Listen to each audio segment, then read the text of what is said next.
ಭಾರತದಲ್ಲಿ ತಾಯಂದಿರ ದಿನವು ಸಾಂಸ್ಕೃತಿಕ ಮಹತ್ವವನ್ನು ಹೊಂದಿದ್ದು ಸಾಂಪ್ರದಾಯಿಕ ಮೌಲ್ಯಗಳಲ್ಲಿ ಆಳವಾಗಿ ಬೇರೂರಿದೆ.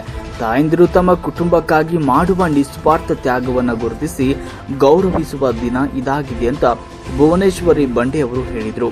ಅವರು ವಿಜಯಪುರ ತಾಲೂಕಿನ ನಾಗಠಾಣ ಗ್ರಾಮದಲ್ಲಿ ರವಿವಾರ ಹಮ್ಮಿಕೊಂಡ ವಿಶ್ವ ತಾಯಂದಿರ ದಿನವನ್ನು ಉದ್ಘಾಟಿಸಿ ಮಾತನಾಡಿದರು. ತಾಯಿ ಇಲ್ಲದೆ ಜೀವನವೇ ಶೂನ್ಯ.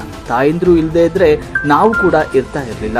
ಸಂತೋಷ ಚಿಕ್ಕದಿರಲಿ ದೊಡ್ಡದಿರಲಿ, ತಾಯಿ ಅದರಲ್ಲಿ ಪಾಲ್ಗೊಳ್ತಾಳೆ. ಯಾಕಂದ್ರೆ ನಮ್ಮ ಸಂತೋಷವು ತಾಯಿಗೆ ಹೆಚ್ಚು ಮುಖ್ಯವಾಗಿದೆ ಎಂದರು.